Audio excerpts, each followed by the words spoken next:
which we know is a big growing problem in our junior high, middle school, and elementary schools today.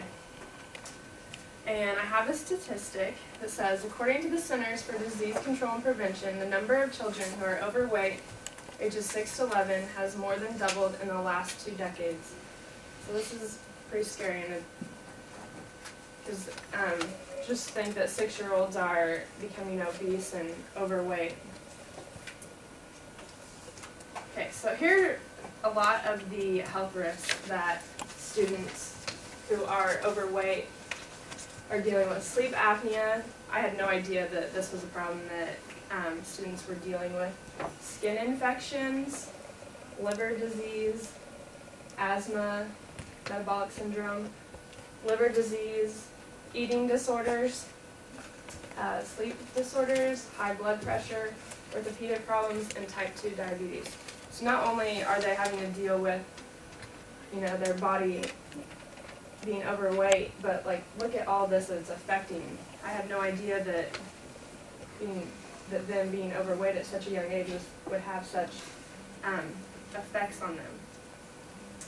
And type 2 diabetes, I work at a pharmacy back home, and so I see people come in all the time who are diabetic, and they come in to get their insulin, and seeing them come in, a lot of them are, they don't have a lot of energy, or they're always down about having to check their, you have to prick your finger, check your blood, and whenever I read that a lot of kids are getting it from being overweight, it really kind of made me sad. And this before was never a childhood disease, diabetes type 2, and now that since children are becoming overweight, they are now seeing a lot more children having this, so I'm kind of scared. And sleep apnea. Sleep apnea is when breathing is interrupted or even stopped for a short period of time while sleeping, and I just thought, this is bad on your heart because you're not breathing at all, and I'd heard that because my grandpa has sleep apnea. But then I also read that this leads to memory and learning problems. So if our children are overweight and they have sleep apnea and they are having memory and learning problems, this is really going to affect their performance in school. And we know that I think parents who, if their child is overweight, should be getting their children checked out for this, because this could really affect the rest of their life. If they're having problems memorizing things and learning new topics, then how are they going to do, how are they going to learn things for the rest of their life? Okay, there's a lot of social emotional problems that go along with being overweight.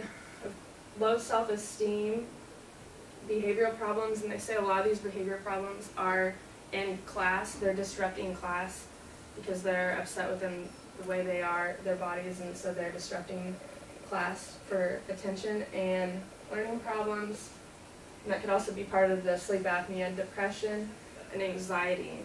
A lot of them are form anxiety problems because they don't want to get up in front of the classroom and talk because the attention's focused on them, so they form anxiety.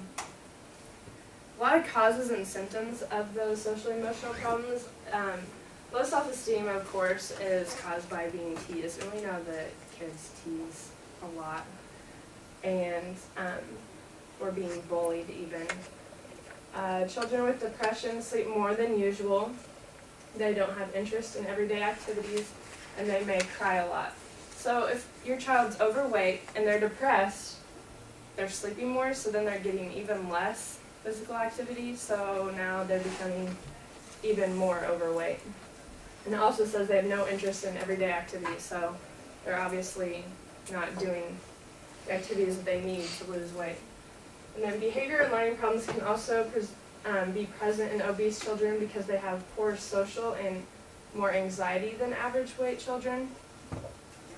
And these social and emotional problems can also lead to substance abuse. So this might be part of the reason why we have drug and smoking problems in younger children, because they're overweight. They're just turning to these drugs because they don't want to feel, you know, they don't want to deal with the emotions that they're feeling, so they just turn to drugs so they don't have to deal with it.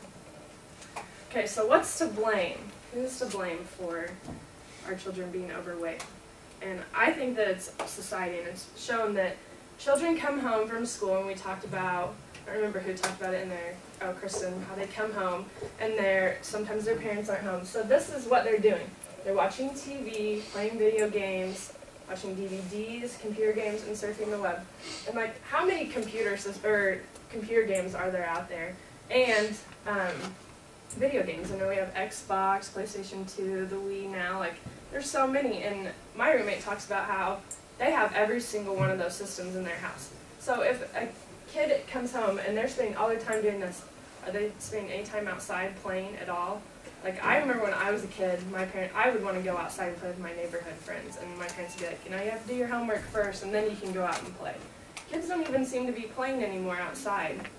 And I know we have problems with, you know, people not feeling safe. Like, whenever we were younger, our parents would just let us run loose and whatever. Well, I'm from a smaller town, so I don't know if everyone else was just free to roam, but I know that when I was younger, but now that my brother he's in 8th grade, my mom just doesn't let him go do whatever because there's things that are going on out there that parents don't trust their kids that they might get involved in, or creepos out there that, you know. So they're not outside playing, they're inside. Okay, so to reverse and prevent obesity, first we have the parents. And the parents really need to focus on a healthy diet and getting their children physically active. It's said that parents, whenever they go grocery shopping, really need to stay away from snacks. That's like the biggest problem. And make snacks healthier, fruits, vegetables, instead of, you know, buying fruit roll-ups where, yeah, it's fruity, but it's not fruit at all. And the sugar is the main problem, they're saying. And being physically active is another important factor. And they suggest that parents don't just tell their kids to be physically active, they do it with them. If it's a family activity, then the children are going to see their parents working out, and they're going to feel like, oh, you know, this is what my parents do, so it must be the right thing. And when you have someone older to look up to, then it's easier to do it. And, you know, you can make it fun, you know, if you have a Y by you, go swimming as a family, and that's a good activity. Teachers and schools, this, you know, is what we all need to focus on, and healthy diets is the first thing. And I think that all teachers should address the My Pyramid at some point in time in their classroom, and there's a really good website for it. It's just mypyramid.gov. And on there's lesson plans that you can use to teach your kids. So if you didn't even have any idea on what to talk to your students about eating healthy, this website can give you everything that you need to know. And there's like coloring pages if you, yes? Bye. There's coloring pages if you want your students to look at those and color them if you have younger students, and students can get on there and just, sorry, and can look at things on their own. Physically active, this was something that I looked at because with the new No Child Left Behind, you know, we're cutting PE classes and even recess time so that we can get our students in, you know, to study the subjects so they do better on the test. And one thing that I talked about in my paper about recess is my teacher for practicum, her thing, like if the students were misbehaving in class, it was, okay, 5 minutes off of your lunch period, the whole class has to come and sit.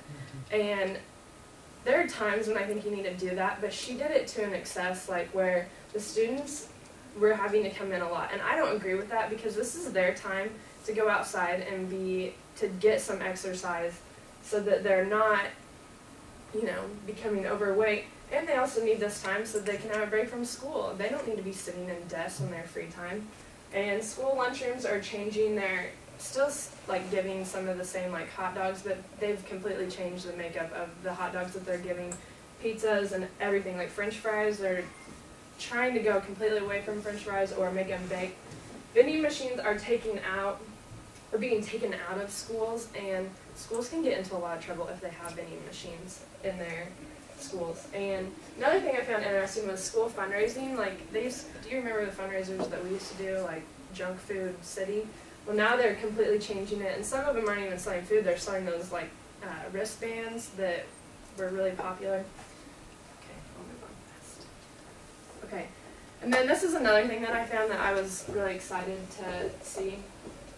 On California, there's this, they do a big marathon, and, so Kristen, and they're doing this thing called Run SFM for students or children, and it's ages 7 to 17, and it's a progressive marathon race. So they practice with these students over a few months and get them slowly build up to the distance that they'll be running in the marathon. And not only do they help the students like get physically fit, but they also provide fitness and nutrition classes for the students. I think this is also very important because not only are they realizing that they need to be physically active, but they need to eat healthy and what's important for their body. So I think it's great that communities are coming together and helping students. So that's it. Thanks.